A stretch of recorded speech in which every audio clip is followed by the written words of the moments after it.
नमस्कार दोस्तों, smart study classes 77 संविधान के महत्वपूर्ण प्रश्नों की श्रृंखला चला रहा है दोस्तों। आप इसको ज्वाइन करें, आपके लिए बहुत ही फायदेमंद है। संविधान के क्वेश्चन इस चैनल से आगे कहीं नहीं जाने वाले। आपको विस्तृत वीडियो सभी विषयों के हमारे चैनल पे कराए जा रहे हैं दोस्तों। अगर आपने हमारे पार्ट 3 को नहीं देखा है, पार्ट 2 को नहीं देखा है, पार्ट 1 को नहीं देखा है, तो दोस्तों आप हमारे चैनल की प्लेलिस्ट में जाएं और सबसे पहले आप ये संविधान के जो और पुराने वीडियो हैं उनको देख के तब आप जो है नीति निर्देशक तत्व और मूल कर्तव्यों तक पहुंचे दोस्तों। आइए अगला प्रश्न देखते हैं कि नीति निर्देशक तत्व का उल्लेख संविधान के किस अनुच्छेद में है। तो ये बहुत ही प्यारा क्वेश्चन है दोस्तों कि अनुच्छेद 36 से 51 में राज्य के नीति निर्देशक तत्वों का उल्लेख किया गया है। ऑप्शन हमारा ए सही है।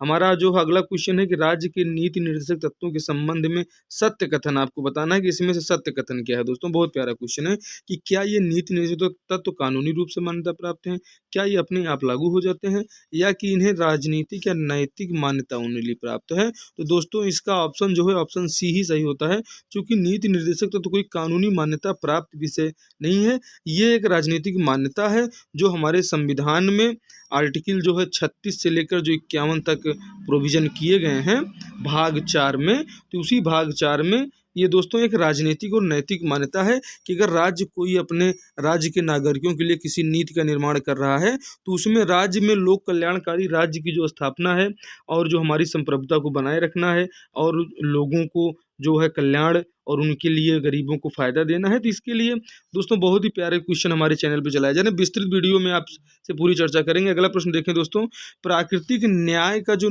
सिद्धांत है इसके संबंध में सही कथन क्या है। नेचुरल जस्टिस आप जानते हैं कि जो प्राकृतिक न्याय का सिद्धांत आप बताइएगा। ऑप्शन ए सही है, बी सही है, सी सही है। आपके पास 5 सेकंड का समय है। आप देखें किसी भी विवाद में प्रत्येक पक्ष को उसके बाद सुने जाने का अधिकार है संविधान के तहत।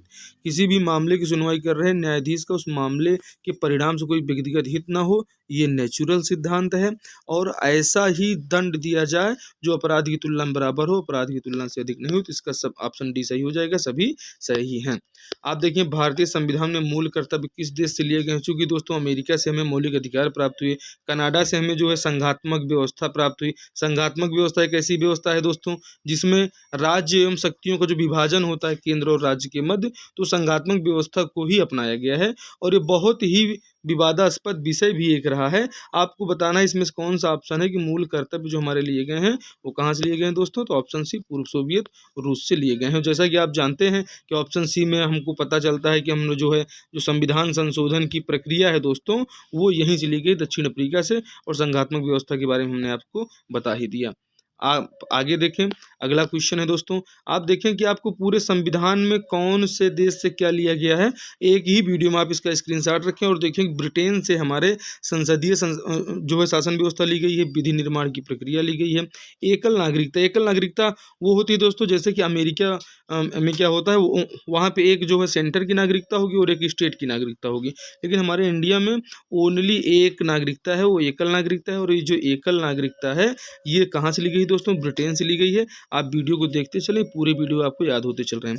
आप ये देखें कि जो संवैधानिक जो नियुक्ति है दोस्तों, आप देखें राष्ट्रपति की, ये जो राष्ट्रपति की नियुक्ति है इसका जो प्रोविज़न है ये भी हमें ब्रिटेन से ही हम लोगों ने लिया है दोस्तों। क्योंकि उधार का थैला तो कहा ही जाता है, हमने उधार लिया अमेरिका से मूल अधिकार जिसको मौलिक अधिकार कहते हैं। स्वतंत्र एवं निष्पक्ष न्यायपालिका, उपराष्ट्रपति के जो पद का वित्तीय जो प्रबंधन होता है उसके बारे में ये लिखा गया, वित्तीय आपातकाल वो कर सकते हैं।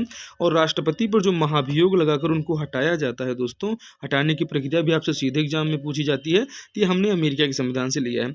हमने दक्षिण अफ्रीका के संविधान से हमने बताया कि संशोधन की प्रक्रिया लिया है, ठीक है। और राज्यसभा के जो सदस्य होते हैं दोस्तों उनके निर्वाचन की प्रक्रिया जो होती है दोस्तों वो भी दक्षिण अफ्रीका के संविधान से ली गई है। और आप जानते हैं गणतंत्र जो है जो 26 जनवरी को हमको हुआ, 26 जनवरी को गणतंत्र दिवस मनाते हैं, वो गणतंत्रात्मक व्यवस्था हमने फ्रांस के संविधान से लिया। आप देखें कनाडा के संविधान से हमने बहुत सारी चीज़ें ली हैं। कनाडा से हमने संघात्मक व्यवस्था ली है। संघात्मक व्यवस्था वो व्यवस्था होती है दोस्तों जिसमें शक्तियों का विभाजन होता है, जिसमें सेंटर और राज्य के बीच में शक्तियों का बंटवारा हो जाता है। अगला प्रश्न देखें दोस्तों, आयरलैंड से हमने नीति निर्देशक तत्व को लिया है, जिसको हमने अभी भी कुछ देर पहले पढ़ा है, और हमने ऑस्ट्रेलिया से समवर्ती सूची ली है दोस्तों, और हम संसद का जो संयुक्त अधिवेशन है वो भी हमने ऑस्ट्रेलिया से लिया है, और जापान से आप जानते हैं कि विधि द्वारा स्थापित प्रक्रिया हमने जापान से लिया है अपने संविधान में। अगला प्रश्न देखें दोस्तों कि निम्न में से कौन सा संविधान संशोधन अधिनियम मूल कर्तव्य से संबंधित है। बहुत ही प्यारा क्वेश्चन है कि 42वां संविधान संशोधन मूल कर्तव्य से संबंधित है, कि 86वां संबंधित है,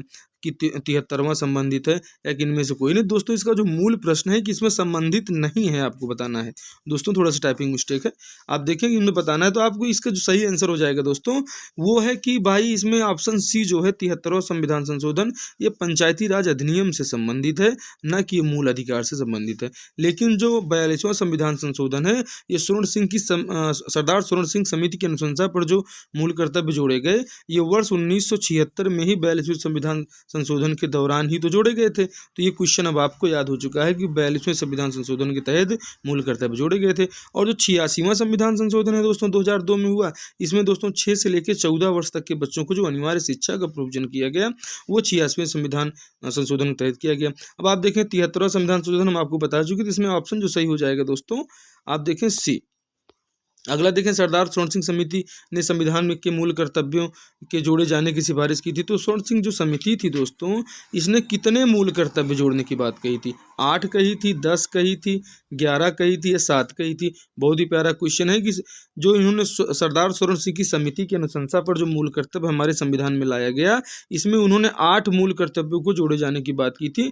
लेकिन जब 42वें संविधान संशोधन में इसको जोड़ा गया, तो इसमें जो है दोस्तों सीधे 10 जोड़े गए। वो आप आगे विस्तृत वीडियो में हम आपको बताएंगे। इसका सही आंसर हो जाएगा दोस्तों कि जो समिति है स्वर्ण सिंह समिति, इसने 8 जो है मूल कर्तव्य निर्धारित किए थे, लेकिन जो है संशोधन के दौरान 42वें संविधान संशोधन 76 में ये 10 जोड़े गए। 42वें संविधान, ये देखो बहुत ही प्यारा क्वेश्चन सीधे आपके एग्जाम में है कि 1976 द्वारा हमें कितने मूल कर्तव्य को जोड़ा गया। तो इसमें जो है जो समिति है, समिति ने सिफारिश तो 8 की थी, लेकिन जो हमारे संविधान निर्माण जो है 42वें संविधान संशोधन के दौरान, चूंकि ये आपातकाल के दौरान जो है लिया गया निर्णय था, इस समय आपातकाल चल रहा था भारत देश में जो है, और उस समय इन्होंने 10 जो मूल कर्तव्य नागरिकों के लागू किए। अगला देखें, इसके 10 हैं, और वर्तमान में मूल कर्तव्यों की संख्या है 10 तो लागू किए गए, लेकिन वर्ष 2021 में आप पहुंच चुके हैं, और इस 21 में कितने हो गए हैं दोस्तों? तो वर्ष 2021 में जो हमारे मूल कर्तव्य हैं वो 11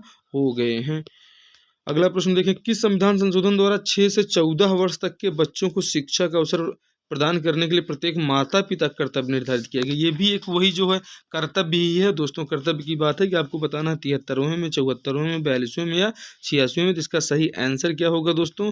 किस संशोधन के तहत किया गया है? तो जो 86वां संविधान संशोधन है दोस्तों, इसमें जो बच्चों को शिक्षा का अवसर प्रदान करना है, ये प्रत्येक माता पिता की जिम्मेदारी दी गई है। और आपकी जानकारी के लिए बता दूं कि आप उनको शाम को 7 बजे, यहाँ पे सुबेरे आप 6 बजे से लेकर और शाम को 7 बजे तक अपने बच्चों को जबरन कोई काम करने के लिए कहने के अधिकारी आप नहीं आपको दंडित किया जा सकता है दोस्तों। आप इसको ध्यान रखें कि ये माता पिता का कर्तव्य है जो है, जिसके लिए ये जो है इसको एक अनिवार्य कर दिया गया है दोस्तों। तो 86वें संविधान संशोधन के तहत ये कार्रवाई की गई है। आप देखेंगे मौलिक कर्तव्यों के अनुपालन में विफल रहने पर कौन सी रीट जारी की जाती है? बहुत ही प्यारा क्वेश्चन है, आपको कंफ्यूज कर देगा। उत्प्रेषण है कि जो आर्टिकल 32 है दोस्तों, 32 के तहत जिसको भीमराव अम्बेडकर जी ने संविधान की आत्मा कहा था, अनुच्छेद 32 को, जिसमें रिटें हैं उत्प्रेषण, बंदी, प्रत्यक्षीकरण और परमादेश। तो क्या ये मौलिक कर्तव्य का अगर आप उल्लंघन करते हैं तो क्या ये रिटें जारी की जा सकती हैं दोस्तों? तो आपकी जानकारी के लिए बता दें कि मौलिक कर्तव्य के का अनुपालन करने पर या विफल अगर आप इसमें होते हैं तो आपको कोई दिक्कत नहीं है, आपके विरुद्ध कोई रिट जारी नहीं की जाएगी। इसका सही आंसर हो जाएगा इनमें से कोई नहीं। और ये जो दोस्तों परमादेश है, ये परमादेश एक ऐसी रिट है दोस्तों कि अगर मौलिक अधिकार का आपने उल्लंघन किया है, मौलिक अधिकारों के उल्लंघन पर जो है परमादेश जारी किया जाता है। मौलिक कर्तव्यों के उल्लंघन पर किसी प्रकार की कोई रिट जारी नहीं की जा सकती। इसका आंसर डी हो जाएगा, इनमें से कोई नहीं। राष्ट्रीय ध्वज का सम्मान एवं राष्ट्रगान का आदर करना किस प्रकार का कर्तव्य? हम लोग बहुत पढ़ते हैं, आप ये कर्तव्य पढ़ते चले आ रहे हैं। अगर आपसे कोई पूछता है कि भाई बताइए इसका आंसर क्या होगा, ये नैतिक कर्तव्य है कि नागरिक कर्तव्य है? ए एवं बी दोनों सही है या इनमें से कोई नहीं? ये आपके लिए बहुत प्यारा क्वेश्चन है। आप इसका कमेंट में आंसर बताएं दोस्तों, सीधे कमेंट बॉक्स में आप आंसर लिखें। और अगर अभी तक आप हमारे चैनल को आपने सब्सक्राइब नहीं किया है तो चैनल को सब्सक्राइब कर लें और बेल आइकन को दोस्तों आप प्रेस कर दें, जिससे आपको संविधान ही नहीं, आपको हिंदी के वीडियो, आपको संस्कृत के वीडियो, आपको पर्यावरण के वीडियो, आपको साथ ही साथ जियोग्राफी और स्टेट वाइज भी हमारे चैनल पर स्टडी करवाई जा रही है दोस्तों। आप हिंदी व्याकरण का अध्ययन करें, संस्कृत व्याकरण का अध्ययन करें। तो दोस्तों इसका सही आंसर जो होगा वो होगा नैतिक कर्तव्य, क्योंकि राष्ट्रीय ध्वज का सम्मान करना और राष्ट्रगान का आदर करना ये दोस्तों नैतिक कर्तव्य है, ये नागरिक कर्तव्य नहीं है। और नागरिक कर्तव्य क्या होता है इसको दोस्तों हम अगले प्रश्न में आपको बताते हैं कि स्वतंत्रता संग्राम के उच्च आदर्शों का सम्मान करना ये किस प्रकार का कर्तव्य है दोस्तों। तो ये हमारे नागरिक का कर्तव्य है कि हम संविधान, जो स्वतंत्रता संग्राम में जो लोग हमारे वो हुए और जिस जो सिद्धांतों पर चलाया गया और जो जिन आदर्शों पर हमने आज ये स्वतंत्रता पाई है उनका हम हमेशा सम्मान करते रहें, ये हमारा नागरिक कर्तव्य है। राष्ट्रगान आपने देखा, स्वतंत्रता संग्राम की उच्चारण तो ये नागरिक का कर्तव्य है। और इसके पहले आपने देखा कि राष्ट्रीय ध्वज और राष्ट्रगान का सम्मान करना वो एक नैतिक कर्तव्य है। तो नैतिक कर्तव्य और नागरिक कर्तव्य में यही अंतर है जो हमारे संविधान में वर्णित किए गए हैं। अगला प्रश्न देखिए, स्वतंत्रता संग्राम के उच्च आदर्शों का सम्मान करना नागरिक कर्तव्य है। राज्य के नीति निर्देशक तत्वों के भाग निम्न में से नहीं है। अब आप ये बताएं कि जो राज्य का नीति निर्देशक तत्व है जो 36 से 51 तक है दोस्तों, इसको 3 भागों में विभाजित किया गया है। वो 3 भाग हैं, समाजवादी सिद्धांत, गांधीवादी सिद्धांत, जिसके आधार पर जो पंचायतों का गठन हुआ ये जो है गांधीवादी सिद्धांत है। समाजवादी सिद्धांत में जो है हर प्रकार के जो है पेंशन प्रदान करना लोगों के लिए। उदारवादी सिद्धांत, हर प्रकार की सहायता राज्य अपने नागरिकों के लिए स्वयं करेगी। मतलब आप ये देखें कि वो मार्क्सवादी सिद्धांत जो था यह राज्य के नीति निर्देशक का तत्व नहीं है, जबकि समाजवादी सिद्धांत, गांधीवादी सिद्धांत, उदारवादी सिद्धांत ये नीति निर्देशक तत्वों के एक पार्ट हैं जिसमें इनको विभाजित किया गया है। ऑप्शन इसका डी सही हो जाएगा कि राज्य के नीति निर्देशक तत्व का जो पार्ट है ये तीनों दोस्तों तो है, लेकिन ऑप्शन डी इसका पार्ट मार्क्सवादी सिद्धांत नहीं है।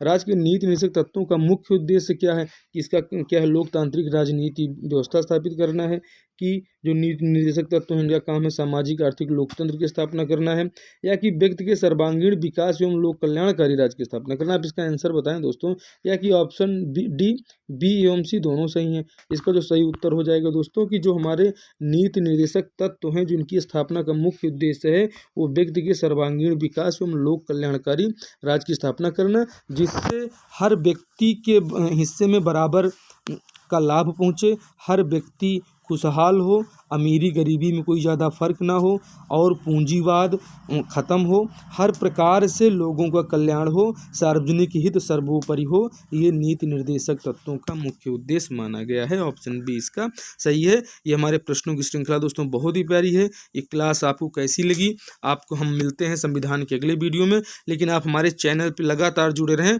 आपको बहुत सारे क्लासेज और सभी परीक्षाओं की तैयारी कराई जा रही है और कंप्यूटर के क्वेश्चन तो हमारे चैनल पे बहुत अच्छे चल रहे हैं दोस्तों। आप इसमें आएँ और चैनल को ज्वाइन करें। आप कंप्यूटर ही नहीं, आप सभी विषयों की तैयारी स्मार्ट स्टडी क्लासेस के यूट्यूब चैनल पे कर सकते हैं। वीडियो देखने के लिए आपका बहुत बहुत धन्यवाद। मिलते हैं दोस्तों अगली क्लास में, तब तक के लिए जय हिंद, जय भारत।